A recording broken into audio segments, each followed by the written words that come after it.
బాధేస్తుంది ఈరోజు ఆయన మాటలు చూస్తుంటే. పార్వతమ్మ గారు ఒకటి అడుగుతా, ఆ రోజు నీ ఒక బిడ్డ కోసం, నీ కూతురు కోసం లక్షలాది మంది జన సైనికులు ఆ రోజు కర్నూలు రోడ్డుపైకి వచ్చారు. మీకు తెలుసా ఒక విషయం చెప్తున్నాను, చాలామంది తెలుసులేదో. ఈరోజు సుగాలి ప్రీతి తల్లి గారు తెలుసుకోవాల్సిన విషయం, ముఖ్యమైన విషయం చెప్తున్నా. అమ్మ పార్వతమ్మ,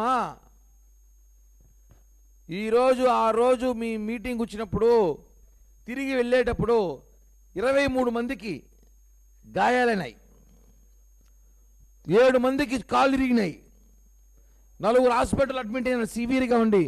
వాళ్ళందరూ కూడా ఒక తల్లి బిడ్డలే కదా. ఎందుకు వచ్చాం మేమందరము? నీ కూతురు కోసమే వచ్చాం.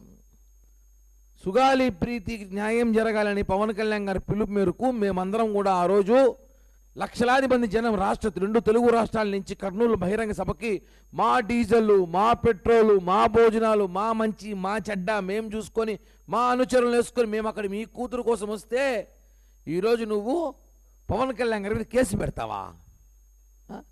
పెట్టాలి, నిజమే.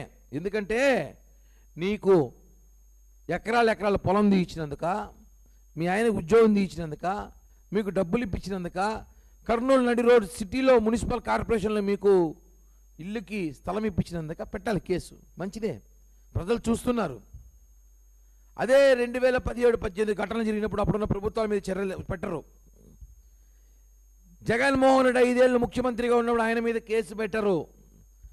నీ కోసం పోరాడి రోడ్డెక్కి మేము చేతులు కాళ్ళు ఇంచుకొని డీజిల్ పెట్రోల్ పోసుకొని లక్షలాది రూపాయలు ఖర్చు పెట్టుకొని హాస్పిటల్ పాలయ్యి 40-50 రోజులు మా జన సైనికులు హాస్పిటల్లో ఉండి బతుకుతారో లేదో కూడా తెలియని పరిస్థితిలో ఉంటే మా మీద మీరు కేసు పెడతారా?